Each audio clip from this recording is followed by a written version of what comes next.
성경 말씀 봅니다. 성경 말씀은 마태복음 26장 64절에서 68절까지를 교독하겠습니다.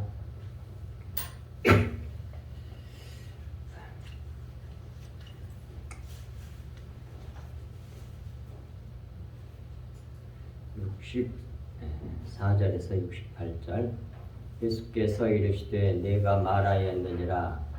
그러나 내가 너희에게 이르노니 이후에 인자가 권능의 우편에 앉아 있는 것과 하늘 구름을 타고 오는 것을 너희가 보리라 하시니. 이에 대제사장이 자기 옷을 찢으며 이르되 그가 신성 모독하는 말을 하였으니 어찌 더 증인을 요구하리요. 보라, 너희가 지금 이 신성 모독하는 말을 들었도다. 너희 생각은 어떠하냐? 대답하여 이르되 그는 사형에 해당하니라고 하고. 이에 예수의 얼굴에 침 뱉으며 주먹으로 치고 어떤 사람 손바닥으로 때리며 이르되 그리스도야 우리에게 선지자 노릇을 하라. 너를 친 자가 누구냐 하더라. 아멘. 오늘 지난 주일에 이어서 공에서 정죄되다 두 번째입니다. 64절부터 보겠습니다.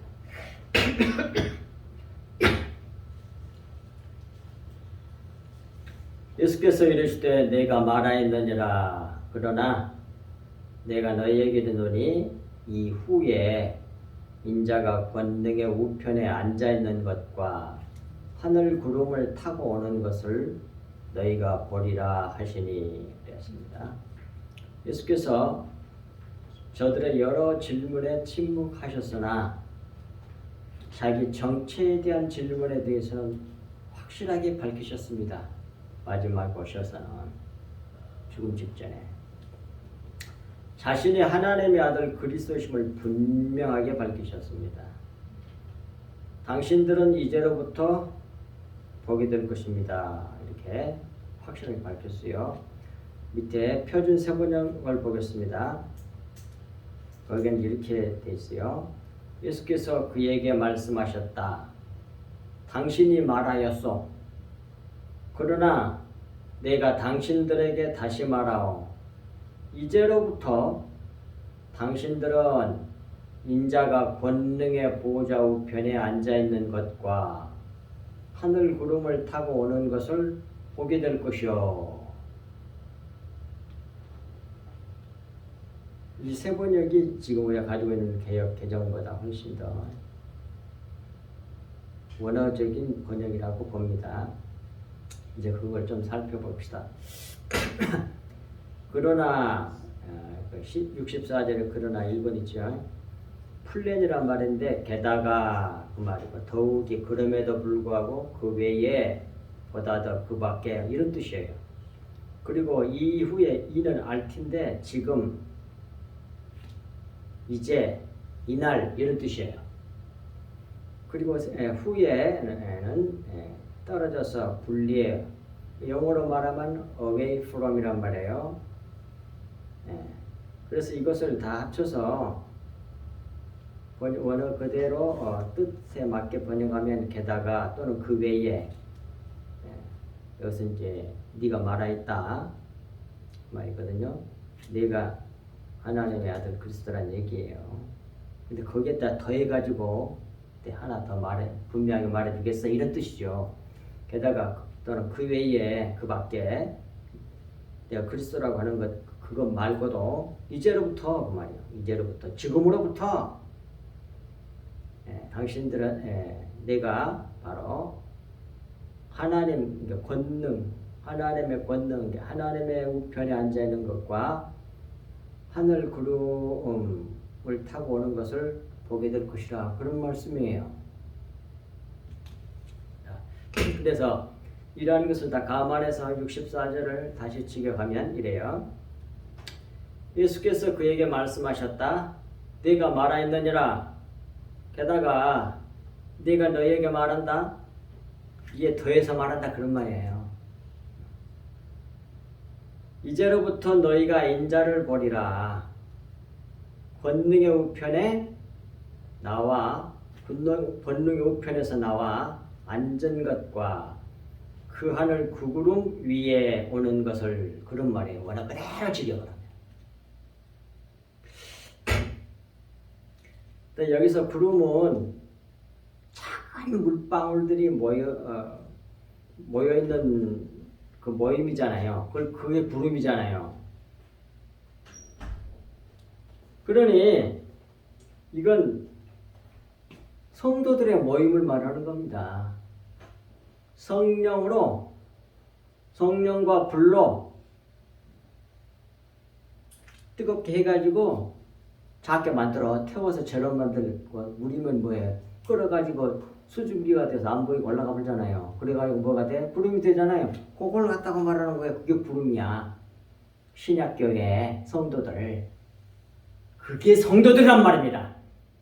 어마어마한 이 세상에 살아가지고 막 거대한 사람 끌고 다니고 막 권력 있고 그렇게 중량감 있고 무게 있고 그런 사람들이 아니고 가벼운 사람들은 안 보여.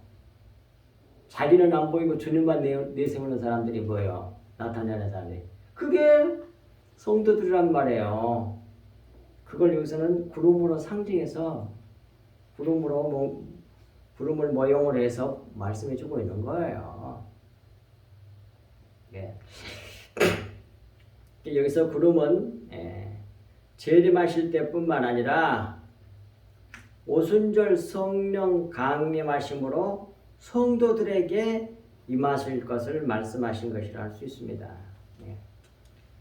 거기에 대한 참고 말씀들이 여기 나오죠.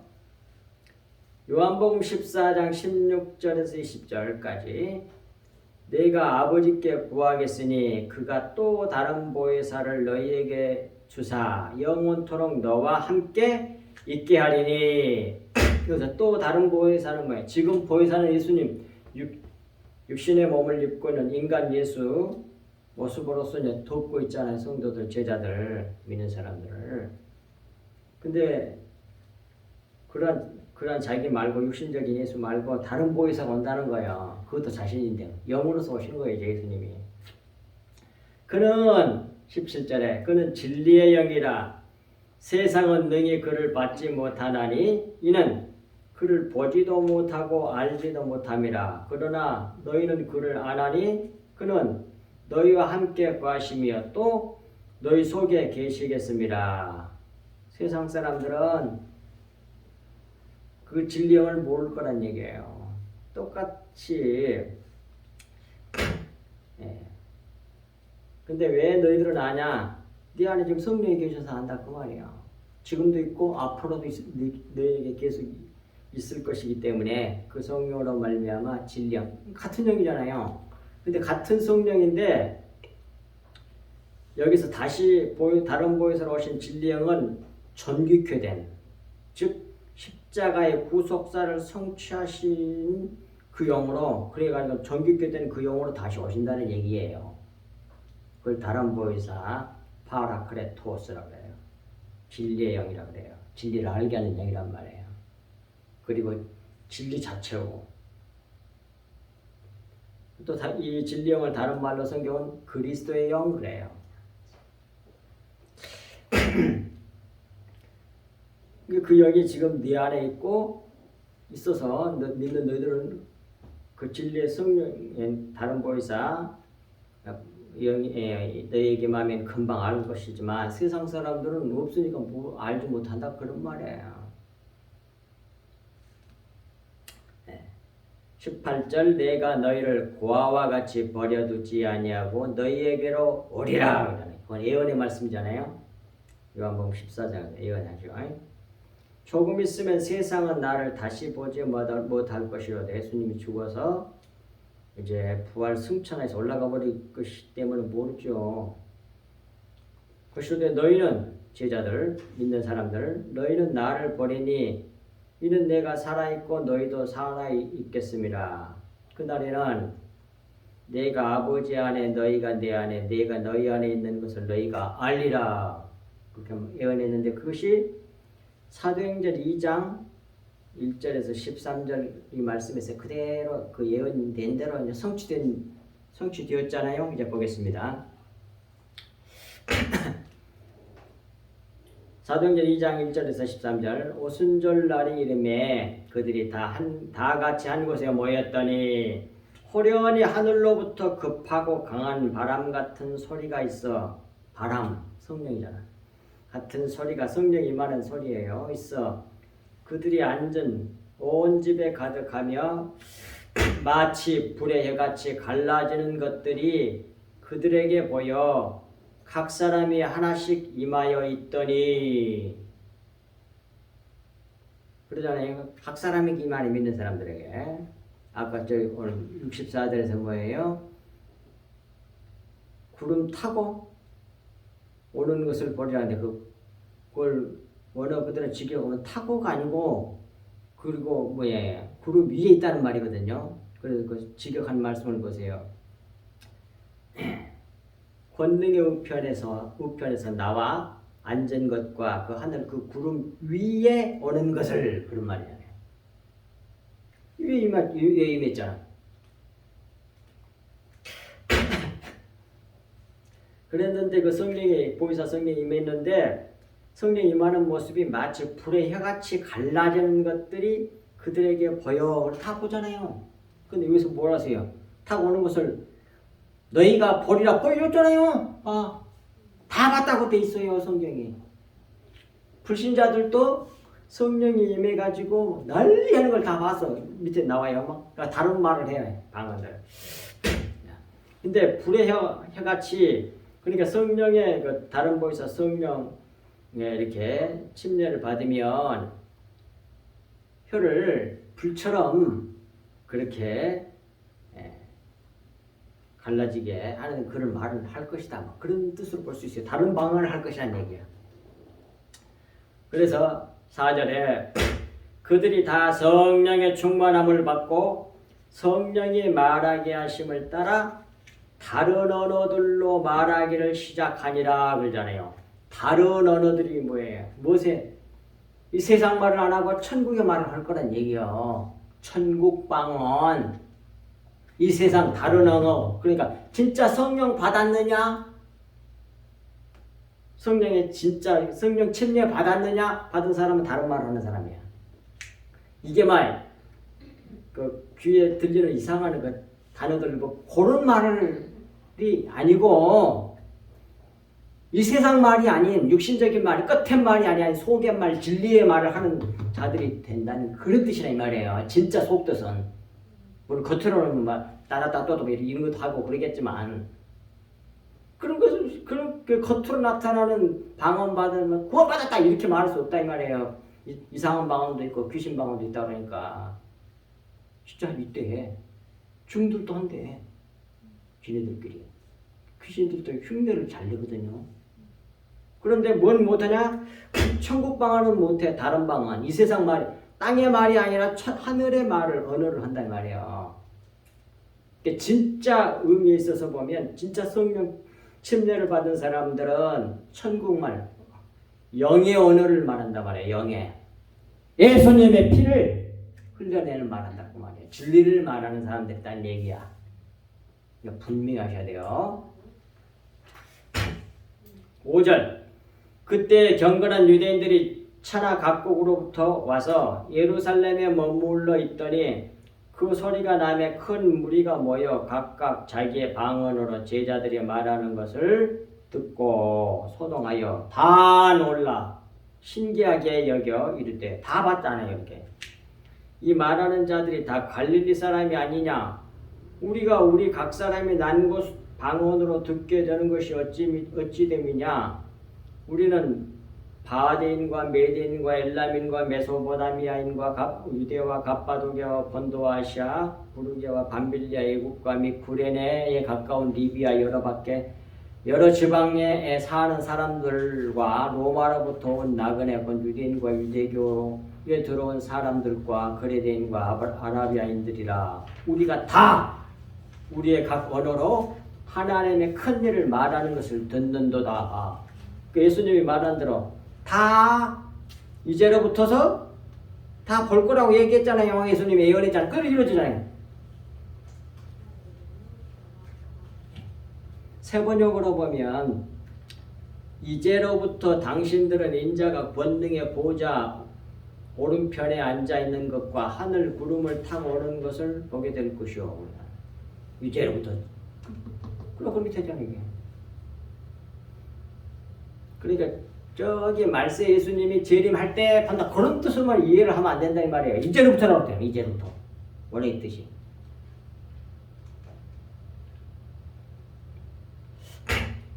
그래가지고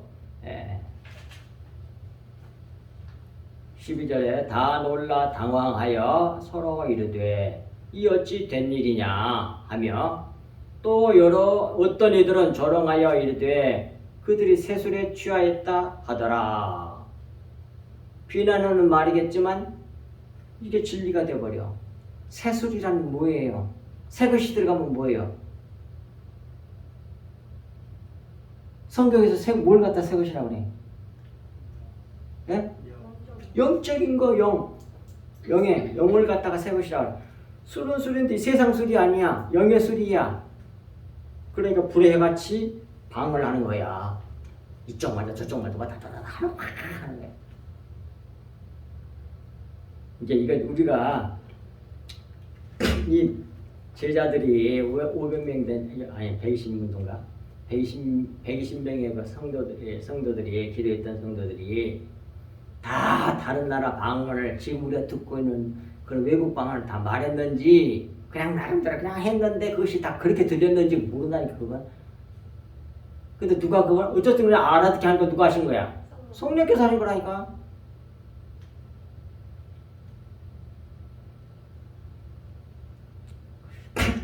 그러니까 이거 다 자기들 나라 말로 알아들어. 그거 누가 하셨겠어? 그 사람들이 왜 방언하는 다른 말하는 그런 성도들이었겠어요? 성령께서 하신 거지. 그 세술이 취해서 그런 거야. 영에 취해서 그래.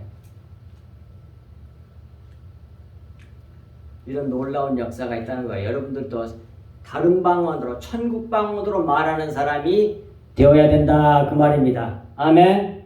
그런 사람들이 어떤 사람들이 주님의 보혈을 흘려내는 사람들이라고 말과 행동으로. 그걸 흘려내지 못하는 사람들은 속에 주님의 피가 없다는 얘기예요. 예수의 생명이 없다는. 피는 생명이니까. 진리를 말하지 못하는 사람은 천국 못 가. 미안하지만. 그러니까 날마다 기도할 때도 그렇게 기도해야 되고 오늘도 주님의 보혈을 받아 마시기 위해서 오셨단 말이에요. 아까 찬송 268장에도 봐요. 난 너무 놀라워. 죄에서 자유를 얻게 하는 것도 주님의 피고요. 육체 정욕을 이길 힘도 주님의 주님의 피의 능력이라니까. 진리의 말씀을 가지고 있으면 육체의 정욕이라는 건 성적인 욕심을 이긴다. 그런 뜻으로만 생각하면 안 돼. 자기네 육신적으로 나가려고 하는 그런 것이 아니구나. 탁탁탁 다 버리게 돼. 아시겠습니까? 개인적으로 그것이 이 세상에 육신적인 세상 교육 많이 받았잖아요.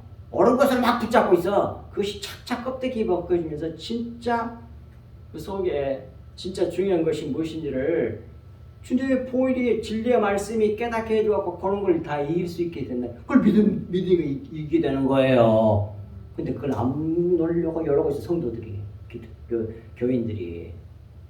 왜? 진리를 모르거든. 그러니까 못 이겨. 그래갖고 세상 사람이랑 거반 비슷해. 똑같아, 거의 대부분.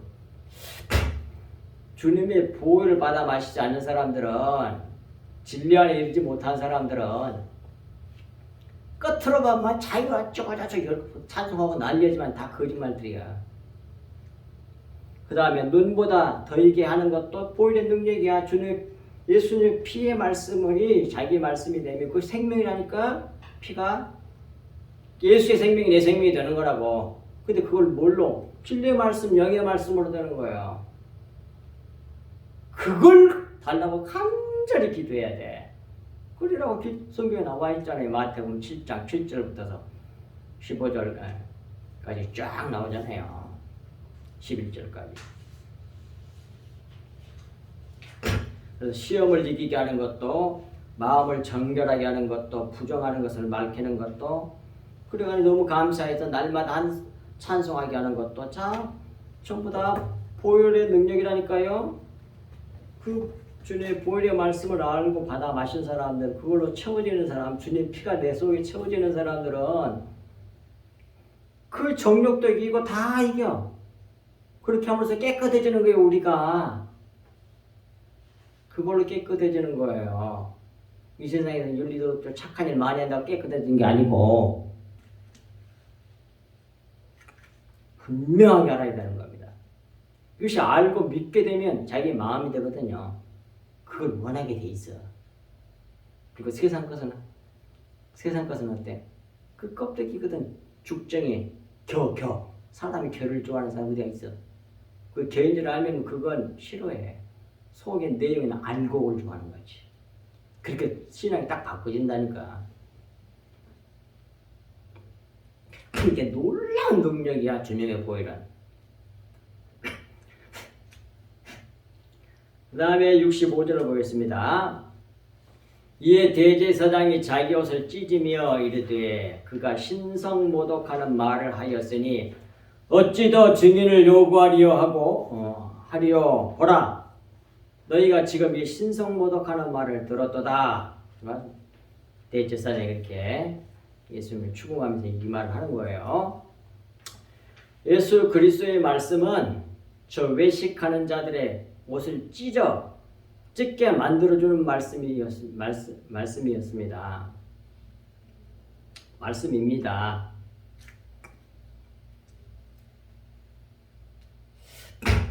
사실 이렇게 만들기 위해서 십자가를 지시려는 것이죠. 그럼에도 불구하고 이러한 예수 그리스도를 신성모독의 제목으로 죽였습니다. 저들이, 외식하는 자들이.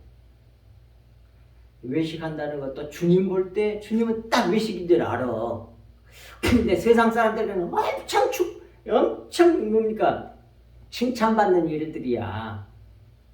이 세상 사람들에게는 엄청 존경받는 일이고 훌륭한 사람을 칭찬받는 일이고 그런 일들이에요. 근데 주님이 볼 때는 외식이 하나님 볼 때는 이거 제대로 알았으면 좋겠어. 많은 기독교인들이. 그래가지고 그 훌륭하다가 줄줄 따라다녀.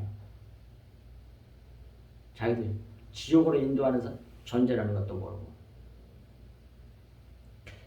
저들이 가르치는 건 뭐야? 이 세상에서 자기들을 잘 포장해가지고 훌륭한 사람으로 만들어내는 거 아니야. 자기 노력으로. 선행을 많이 해가지고 자기를 계속 외식하는 거라니까. 근데 하나님 볼 때는 그건 전부 다 연극하고 있는 거예요. 연극, 가짜란 말이에요. 가짜. 진짜가 아니고. 그런 가시옷을 쫙쫙 찢어버리게 하는 것이 주님이 하시는 거예요. 하시는 일이에요. 십자가를 지심으로 말미암아 그 일을 이루신 거란 말입니다. 이들은 외식하는 자들이어서 모든 것을 육체를 따라 판단함으로 빛을 보지 못하고 어둠에 거하기 때문에 그러는 거죠. 수장인 지도자가 잘못되니, 여기서 수장은 대제사장이잖아요. 대제사장이 잘못되니 어때? 그 영향력 아래에 있는 모든 자가 다 같은 죄에 빠지잖아요. 어떤 지도자를 아래에 있느냐, 그게 너무 중요한 거예요. 그러니 누굴 머리로 삼아 붙들고 사느냐가 너무너무너무 중요하다는 겁니다. 제발 사람이 개입에 들어오면 안 돼. 그 머리는 예수 그리스도뿐이요. 나오잖아요. 골로새서 2장 19절 23절. 여기서 머리는 예수 그리스도. 예수 그리스도를 머리로 붙들지 아니하는지라 온 몸이 머리로 말미암아 마디와 힘줄로 공급함을 받고 연합하여 하나님이 자라게 하심으로 자라느니라. 예수님을 붙들고 있지 아니하면 자랄 수가 없어요. 절대로 못 자라. 하나님이 안 자라게. 근데 예수 그리스도를 딱 머리로 붙들고 있으면 하나님이 자라게 역사하세요. 하셨느니라, 자랐느니라. 너희가 세상에 초등학문에서 그리스도와 함께 죽었거든. 이거 초등학문이 뭐예요? 율법을 말하는 겁니다. 율법에서 예수 그리스도께서 십자가에서 죽으실 때 함께 처리해버린 거란 말이에요. 함께 죽었거든. 어찌하여 세상에 사는 것과 같이 규례에 순종하느냐? 곧 붙잡지도 말고 맛보지도 말고 만지지도 말라는 이것이니 뭐 윤리도덕율법 규례. 구약은 그런 것들을 모형을 해서 예수 그리스도를 가르치는 거잖아요. 몽학 선생들이잖아요. 근데 실체가 오셨어. 그걸 예수 그리스도를 머리로 붙잡아야 돼. 저것도 인자는 뭐해? 옛날 거 다 계획할 때까지만 맡겨둔 것이라고 돼 있어. 히브리 성경에 다 버려야 돼. 그리고 뭐 예수 그리스도 붙잡고 가야지. 윤리도덕 율법 그거 붙잡고 그걸 지키고 해갖고 훌륭한 사람 되려고 하면 항상 예수님을 안 보이고 그것만 붙잡아야 돼. 윤리도덕 율법 다 외우셔야 되나. 실수하고 죄 지면 안 되니까. 그러니까 머리를 실제 예수님을 바라보지 못하게 하고 다른 걸 그림자를 붙들게 만드는 거라니까. 그런 것들 그렇게 다 없애줘야 돼. 그래서 붙잡지도 말고 맛보지도 말고 만지지도 말고 하는 것이니 봐. 이 모든 것이 한때 쓰이고 없어지는 것이라 실체가 왔으니까 없어지는 거예요. 진짜가. 사람의 명령과 가르침을 따르느냐? 이런 것들은 자의적 숭배와 겸손과 몸을 괴롭게 하는데는 지는 모양처럼 보이지만 세상 사람들이 금식하고 막 종교 행위들 많이 하잖아요. 어쩌려고? 자기 꾸미려고, 훌륭한 사람 만들려고, 사람들에게 인정받으려고. 그게 외식이야. 그게 회칠한 무덤으로 만드는 거라고. 무덤에다가 회칠하고 하는 거라고. 그게 모양이나 오직 육체에 따르는 것을 금하는 데는 좀 더 유익이 없느니라 그 말이에요. 그런 것들은 이 말은 이 말에 영을 따르게 하는 데는 조금 더 유익이 없다는 얘기예요.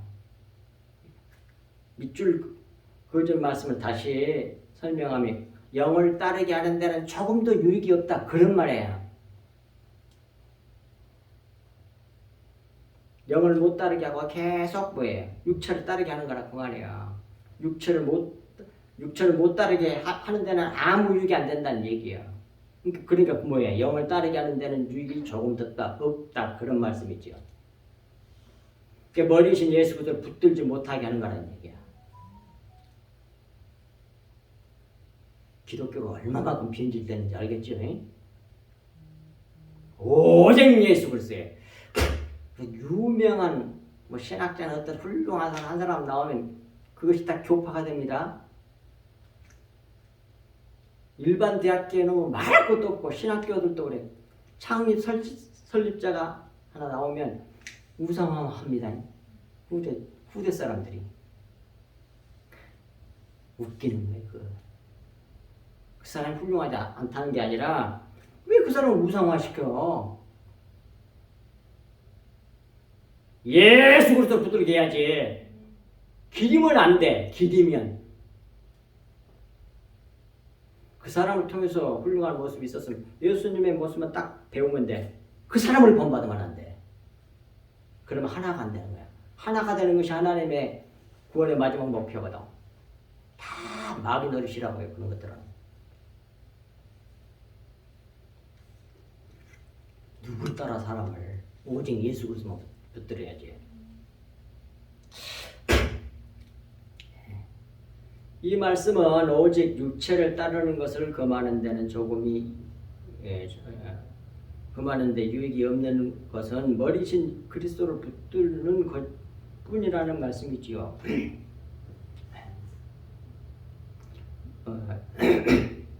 금하는 데 유익한 것은 머리신 그리스도를 붙드는 것 뿐이라는 말씀입니다. 그런데 그리하지 않는 자들은 다 육체를 따르는 자들이라는 말이에요. 그 말을 그렇게 바꾸니까 다 맹인들이고 길목을 다 그것도 맞지만 다 육체를 따르는 자들이다 그런 말이야. 다 육체를 따르는 자들이다 그런 말이야.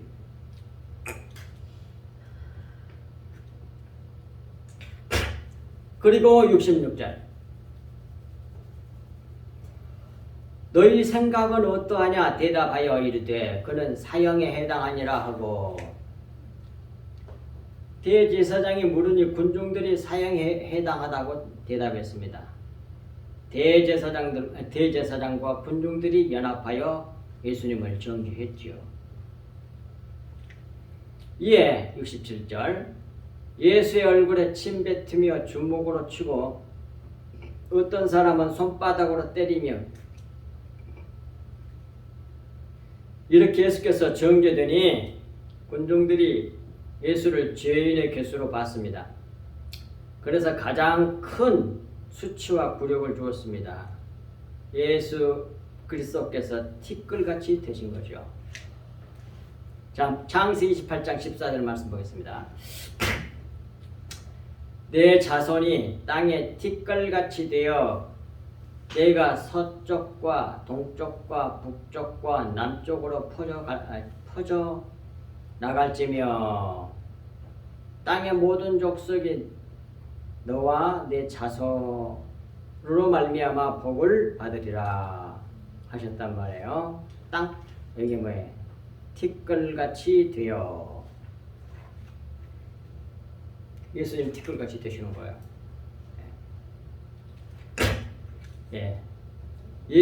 첫 번째 67절의 첫 번째 부분 예수의 얼굴에 침을 뱉으며 그 말인데 이게 엠프티오예요. 엠프티오 침 뱉다 침을 뱉는 건 뭐예요? 율법의 말로 저주하여 조롱하며 저주하고 조롱하며 그런 뜻이에요. 자 민수기에 구약에서 찾아보면 침 뱉는 건 나옵니다.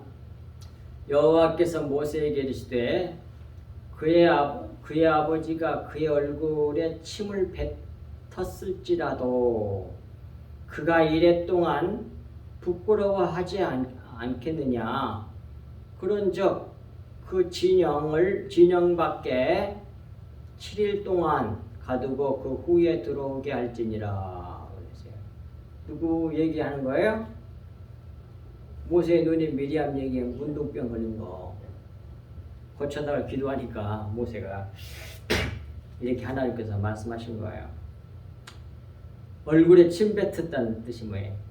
그가 7일 동안 부끄러워하게 7일은 뭐예요? 제7일 창조잖아요. 제7일로 창조하셨잖아요. 창조가 완성되고 그리고 들어오란 얘기야. 그전에는 못 들어온다는 얘기요.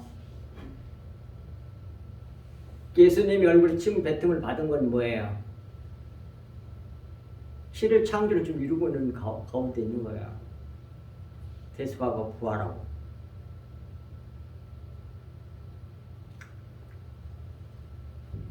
그리고 이제 승천에서 성령으로 임하시잖아요. 그렇게 해서 이제 완전히 바꿔지는 거죠.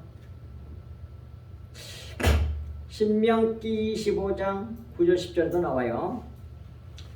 그의 형 아내가 장로들 앞에서 그에게 나아가서 그 밭에서 발에서 신을 벗기고 그의 얼굴에 침을 뱉으며 이르기를 그의 형제를 세우기를 즐겨하지 아니하는 자에게는 이같이 할 것이니라 하고 이스라엘 중에서 그의 이름을 신벗김을 받은 자의 집이라 부를 것이니라 그랬거든요. 이건 어떤 얘기입니까? 형이 결혼해가지고 살다가 아이가 없이 그냥 죽어버렸어. 대를 잇지 못하고. 그 아내가 과업으로 혼자 남아있어. 그러면 이제 동생이 들어가서 씨를 뿌려줘갖고 자식을 낳게 해줘야 되거든요. 그래서 이어야 돼. 근데 안 하겠다고 그러냐고 안 해버려. 동생이. 그러면 이렇게 해란 얘기예요. 얼굴에다 침을 뱉으면서 거기 그 여자가 형수가 시동생한테 얼굴에 침을 탁 뱉으면서 그의 형제의 집을 세우기를 즐겨하지 아니하는 자에게는 이같이 할 것이니라 하고 그러니까 이러한 율법의 규례에 이 속에 구속에 우리의 구원의 비밀을 숨겨놓은 거죠.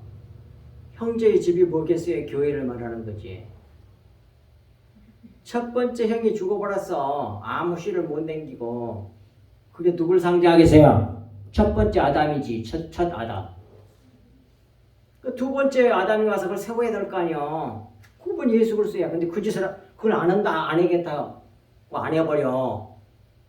그럼 예수 하나님의 그 비밀을 이렇게 계시를 해줘야 되는데 그걸 안 하는 거거든. 저주받을 짓 한 거지. 이렇게 춤을 뱉으면 당하는 거야. 그리고 이제 신벗김을 받은 자의 집이라고 대대로 불러가 수치를 당해야 돼. 여기에도 누가? 그 속의 내용은 전부 다 예수 그리스도 십자가 복음 얘기야.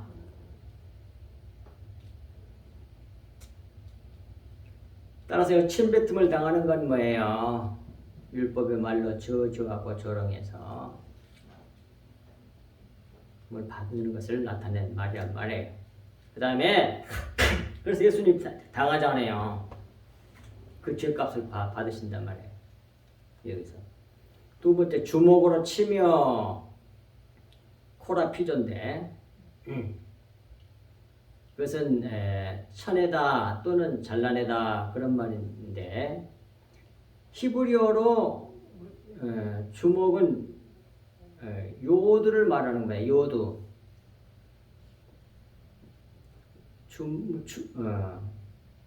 요두는 쥐인손을 말하거든요. 히브리 알파벳에는 각각의 다 뜻이 있단 말이에요. 상징의 뜻이. 요두 점 이렇게 탁 한 것. 그것을 쥐인손을 말해. 쥐인손이 뭐 손을 쥐었으니까 뭐겠어요? 그게 주먹이지. 그러니까 쥐인손을 나타내니 주먹입니다. 그러므로 주먹으로 쳐서 티끌 곧 작게 만들었다는 말이죠. 예수님의 수치와 굴욕을 주고 그렇게 해서 티끌로 만들어 본 거지. 천하게 만들어 본 거죠. 그게 우리가 인간 예수, 우리를 대표하는 인간 예수님이 이렇게 당해서 티끌이 되잖아요. 우리도 티끌이 돼서 없어 사라지는 거예요. 그 육체로는 죽임을 당하시고 영으로 부활해. 함께 영으로 부활해서 우리가 그리스도인이 되는 거예요. 하늘 백성, 하나님의 아들이 되는 거라고. 이 놀라운 비밀이요. 십자가의 비밀이라고. 예. 고린도후서 12장 7절에서 9절도 여러 계시를 받은 것이 지극히 크므로 너무 자만하지 않게 하시려고 사도 바울에 대한 하나님의 말씀이지요. 너무너무 눈병, 육체에 가시, 병이 있어가지고 너무 힘드니까 기도를 여러 번 했어. 안 고쳐주시. 세 번째 기도했더니 하나님께서 하신 말씀이 응답이 하는데 이렇게 말씀하셨단 말이에요. 여러 계시를 받은 것이 지극히 크므로 너무 자만하지 않게 하시려고. 너무 받은 계시가 너무 크면 누구든지 교만해져. 아주 훌륭하다고 난리를 뭐. 심지어 옛날에 어떤 장로님이 딱 한 번 기도하다 하나님 음성을 들었는 것 같더라고. 그게 어마어마하게 그것이 아주 대단한 걸 알고 있더라고. 말 가운데 항상 그게 나와. 그게 천국 한번 딱 갔다가 한번 오면 난리가 나는 거야. 또 인기도 있고. 안 그래요? 근데 받은 게 시간 너무 크므로 자만하게 된다니까 사람이. 바울이라고 안 그럴 것 같아? 똑같아 인간은.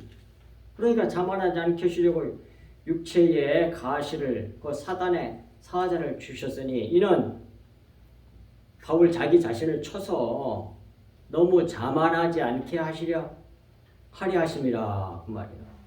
그러려고 안 고쳐준다 이 말이에요.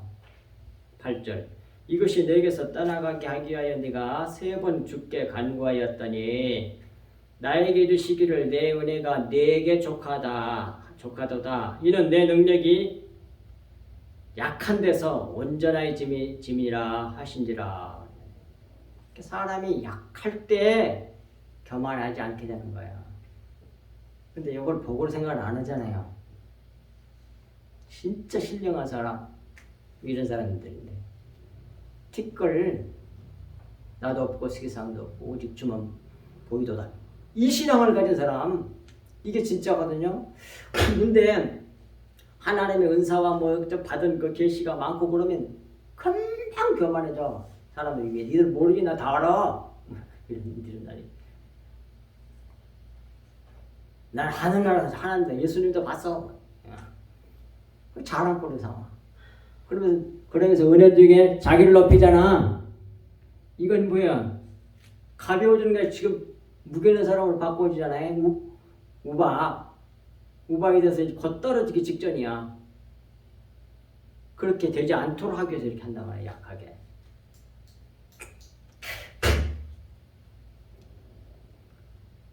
그래서 능력이 약한 데서 온전해짐이라 하나님께 하신지라. 그러므로 사도 바울이 도리어 크게 깨달아서 이제 하나님의 말씀을 듣고 깨달으니까 크게 기뻐함으로 나의 여러 약한 것들에 대하여 자랑하려니. 자랑거리죠 그게. 자기는 사라지고 뭐예요? 주님만 내게서 동야청청이 드러나게 됐으니까 그게 진짜 자랑할 일이지. 천국에서 자랑할 만이지. 이는 그리스도의 능력이 내게 머물게 하려 함이라. 자기가 작아져야만이 그리스도의 능력이 나에게 머문단 말이에요. 근데 자기가 커져버리면 그리스도는 사라지고 지만 피동피동 살이 찌는 거예요. 근데 그것도 이 말씀을 모르고 다 알고 있을 거라고. 그런데도 반대로 살아.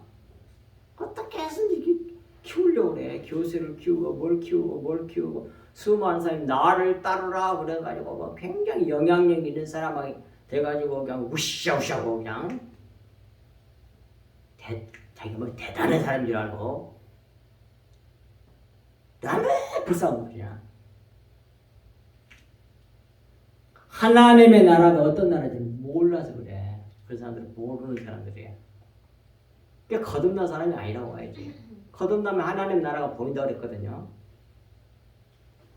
거듭나면 하나님 나라가 보여. 하나님 나라는 세상과 다른 나라가 정반대란 말이에요. 자기가 작아지고 주님은 자꾸 커지는 나라가 하나님 나라거든.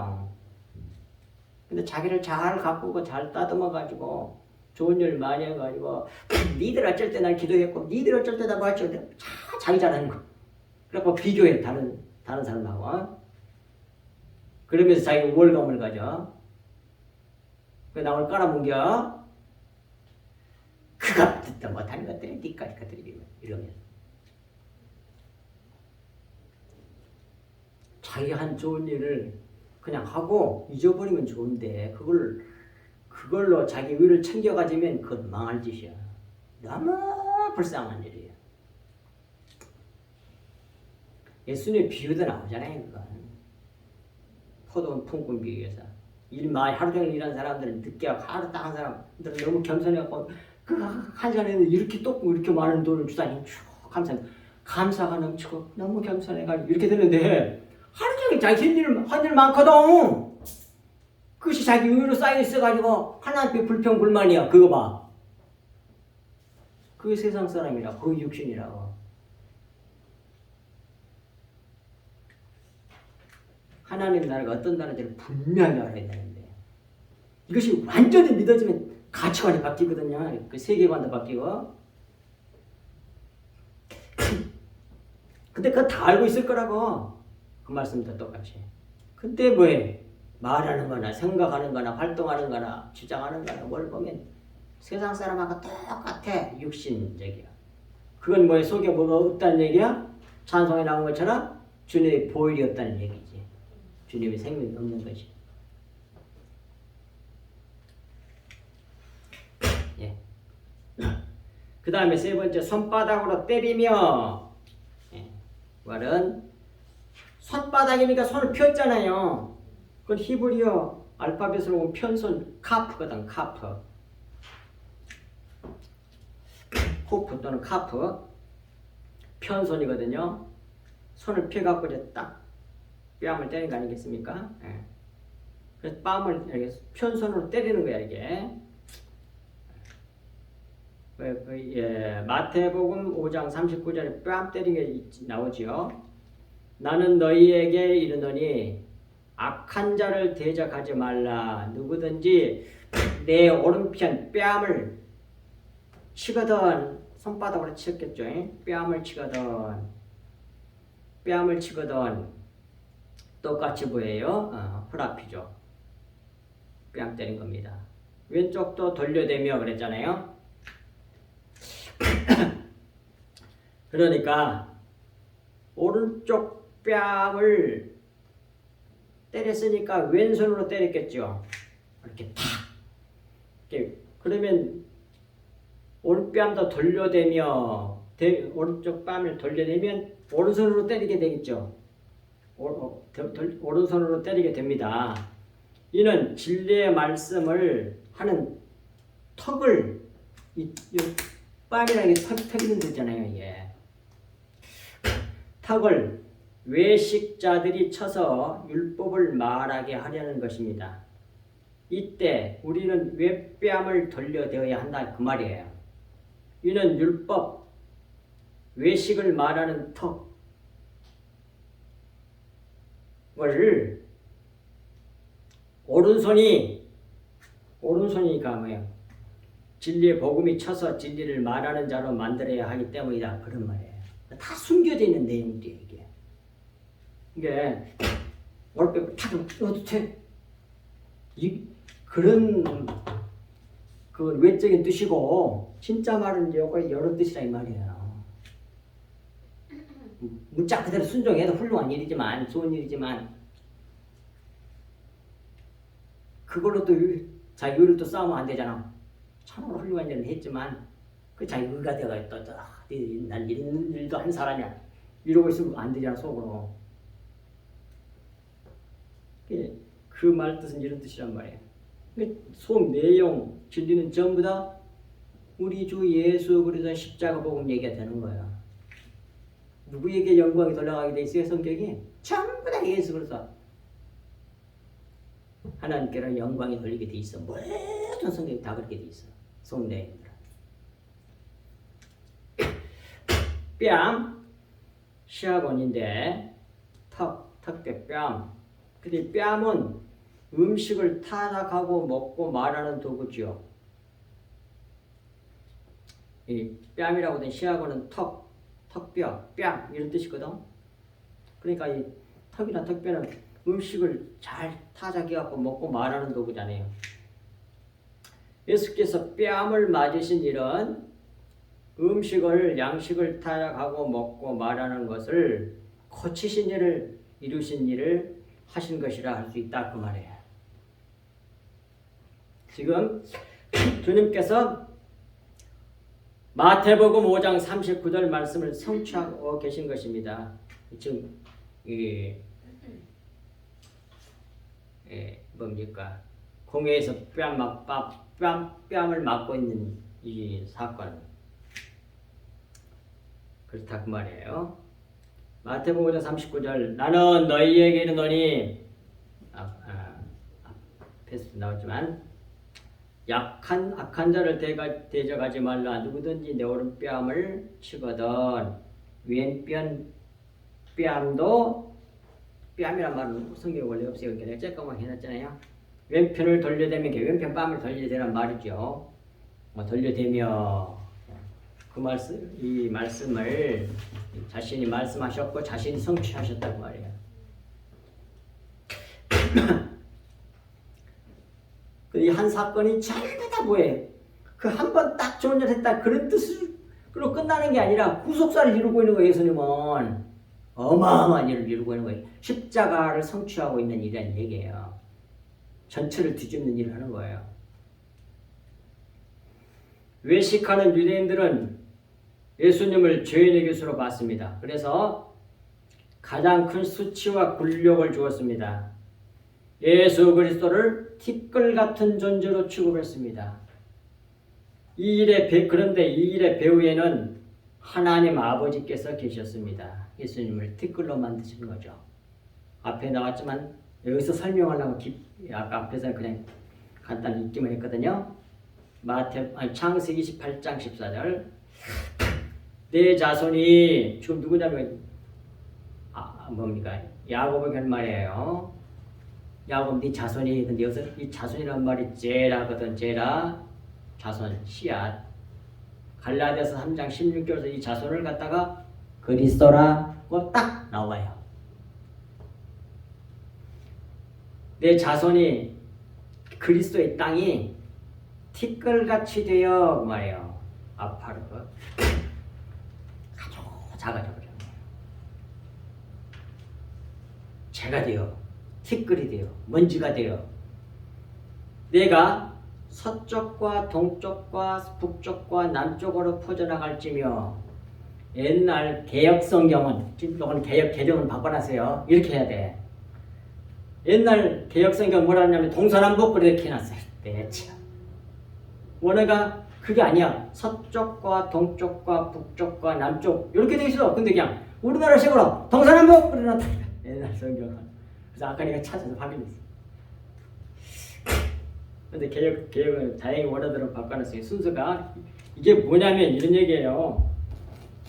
봐요. 동서남북이면 이렇게 동서남북, 동에서 서, 남북 이렇게 해야 되겠죠. 이렇게 십자를 그리는데 이게 우리가 있어. 동서, 북남 이렇게 그리지. 그러니까 여기서 서쪽과 동쪽과 북쪽과 남쪽은 십자가를 상징하는 거예요. 이거 안 보이면 복잡해져. 이런 것이 다 숨겨놓은 거야. 예. 그래서 여기서 서쪽과 동쪽과 북쪽과 남쪽으로 퍼져나갈지며 그 말은 십자가를 성취하고 확장시킬 것이며 그런 뜻이란 말입니다. 확실하게 아셔야 된다니까. 그냥 딱 많이 준다 그런 말이 아니에요. 겉에말로는 그렇게 이해를 할 수 있겠지만 속에 숨겨놓은 뜻은 뭐예요? 후속사적인 의미라고 봐야 된다니까. 이것도 금방 알아듣는 사람이 있더라고. 나 할아버지 저기 그냥 금초성수교회 갔더니 그 할아버지 성도가 한 분 있어. 그냥 이렇게 얘기했는데 알아듣더라니까. 왜 알아듣는 사람이 있어. 너무 좋아해. 한 번 더 오셨으면 좋겠다고 사람. 뭔 사람인지 모르는 사람도 있고. 들을 끼는 사람이 따로 있어. 땅의 모든 족속이 너와 너는 누구여? 야곱 뒤꿈치를 잡은 자 우리들을 말하는 거야. 우리들. 자와 예수님이 뒤꿈치를 잡아가지고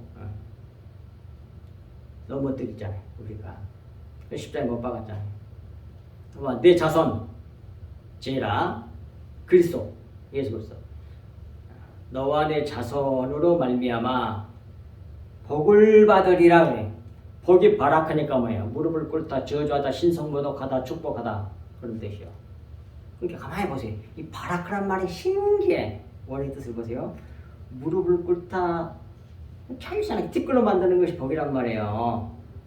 근데 그 티끌로 만들려면 저주를 받는 거야. 겉으로 볼 때는 저주하는 것처럼 보여. 그래서 저주하다는 뜻도 있어.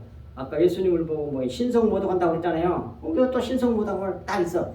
예수님을 뺨을 때리고 주먹질하면서 신성모독을 했다고 그러잖아요. 그래갖고 막 뺨 때리고 그러잖아요. 발려도 차고. 그것이 이제 뭐 저주하고 신성모독하다. 그렇게 해서 티끌이 돼가지고 편하게 무릎을 꿇는 사람이 되는 거. 그걸 갖다가 뭐라 그래? 그걸 복이라 그래. 원어 속에는 다 이게 다 나타나게. 그렇게 해서 이루어진 게 뭐예요? 십자가 그랬잖아요. 예수 그리스도 십자가 이렇게 이루어지잖아요. 신성모독한다는 소리 들었죠? 뺨 뚜루뚜루 맞았죠? 주먹질 당했죠? 침뱉음을 당했죠? 조주받고 신성모독한다는 소리도 듣고. 그러고 안에 티끌이 되고 있잖아. 그래가지고 우리에게 복을 준 거예요. 누가? 예수 그리스도께서.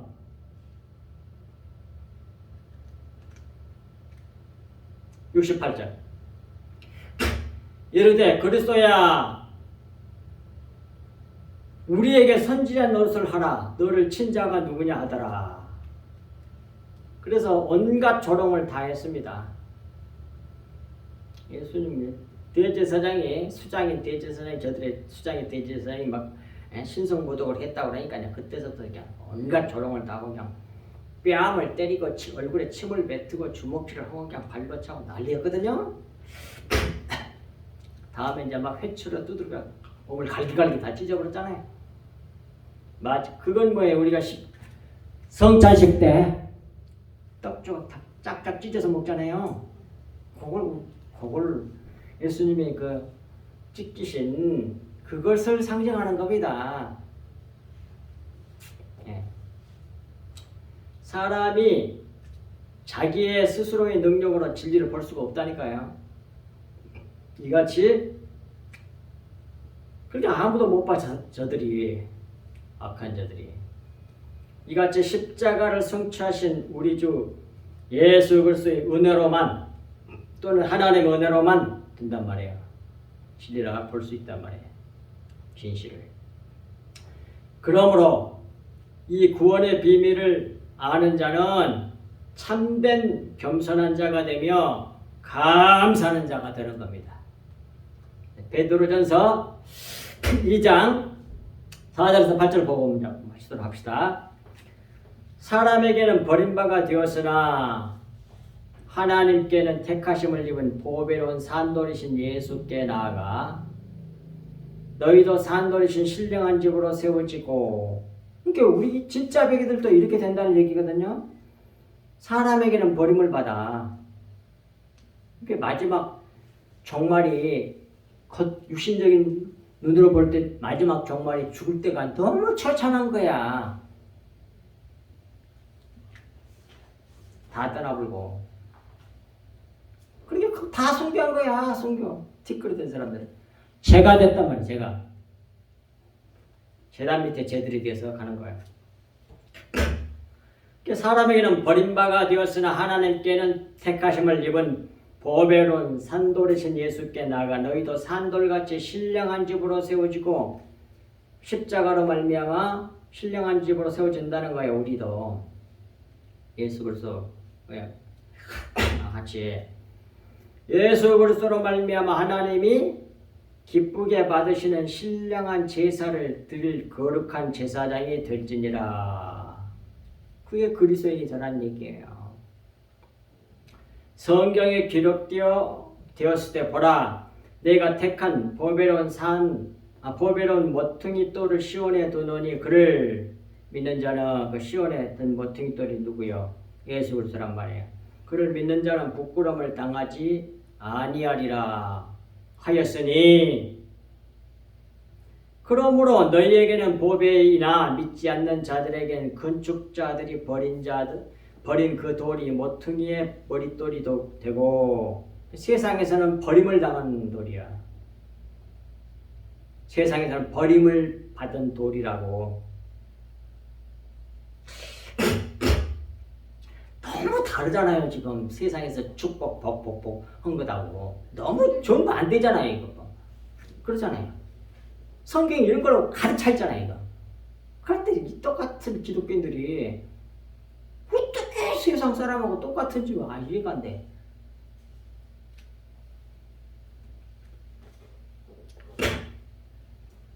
세상 나라에 그렇게 집중을 해. 하나님 나라에는 마음에도 없죠 그냥. 그러니까 하나님 나라를 모른다는 얘기지.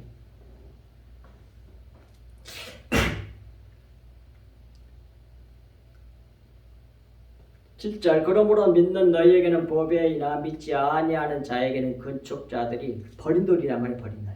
그 돌이 구퉁이의 머릿돌이 되고 또한 부딪히는 돌과 걸려 넘어지게 하는 바위가 되었다 하였느니라. 그들이 말씀을 순종하지 아니함으로 넘어지나니 이는 그들을 이렇게 정하시는 것이라 그러네요. 말씀을 순종하지 않는다고 되어 있잖아요. 근데 자기네들이 열심히 순종한다고 열심히 지켰을 거라고. 윤리도덕율법적으로. 성경 말씀을 문자적으로 의문에 묻은 것을 열심히 써. 열심히. 그래서 그렇게 열심히 잘했는데 예수님 오셔가지고 독사의 새끼들하고 그러고 외식한다고 그러고 그냥 회칠한 무덤이라고 그러니까 얼마만큼 성질나겠어. 예수님을 잡아 죽였다니까. 말씀이 없는 거야. 진리가 뭔지를 모르는 거야. 그러니까 진리를.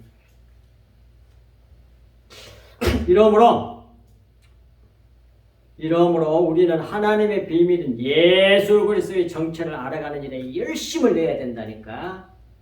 그 정체를 아는 사람만이 뭐예요? 주님의 진리의 복음의 말씀으로 하나님께 감사하고 찬송의 제목이 되고 거룩해지고 욕망과 욕심을 이기게 되고 세상을 이기게 된단 말이에요. 골로새서 2장 2절 3절 이는 그들로 마음의 유한을 받고 사랑 안에서 연합하여 확실한 이해의 모든 풍성함과 하나님의 비밀인 그리스도를 깨닫게 하려 함이니. 그러니까 우리가 제일 중요한 건 뭐냐면 하나님의 비밀인 그리스도를 깨닫는 거예요. 그렇게 해달라고 하나님의 비밀을 깨닫게 해달라고 그리스도의 정체를 깨닫게 해달라고 그러니까 간절히 구해야 돼. 구하라 찾으라 두드란 말이 그런 뜻이란 말이에요. 확실하게. 그 기도를 많이 하셔야 된다. 왜 쓸데없는 기도 많이 하면 안 돼. 그게 생명이에요. 가져오는 거란 말이에요. 그러면 어떻게? 구하는 자에게 주시고 찾는 자에게 찾게 해주시고 두드리는 자에게 열리게 해주신다고 약속했잖아요. 반드시 악한 자라도 자식에게 좋은 것을 줄 줄 알거든. 하물며 하늘에 계신 너희 아버지께서 좋은 것을 주시지 않겠느냐. 성령을 주시지 않겠느냐. 주님의 하나님의 비밀인 그리스도를 깨닫게 해주겠다 그 말이요.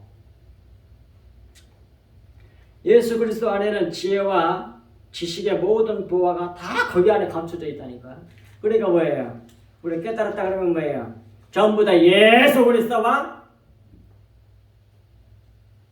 그 정체의 비밀을 깨달아 감으로 말미암아 그 하나님의 부여함에 우리가 이르게 된단 말이에요. 네, 기도하겠습니다. 하나님 아버지 참으로 고맙고 감사합니다. 주신 말씀이 날마다 우리가 풍성해져서 참으로 주님의 보혈의 말씀을 받아 마시는 일에 참으로 기쁨과 즐거움으로 하나님께 영광 돌리고 감사하며 참으로 이 세상 사는 동안 하나님의 영광이 되고 찬송이 되는 저희들 다 될 수 있도록 은혜의 은혜를 한량없이 부어주시고 성령과 진리의 영으로 충만하게 채워주시사 영안이 밝아지게 하시고 영의 귀가 트여서 영의 혀가 풀림으로 말미암아 천국방을 하는 저희들 다 되게 하여 주옵소서. 이 모든 말씀을 우리 주 예수 그리스도 이름으로 간절히 기도하옵나이다. 아멘.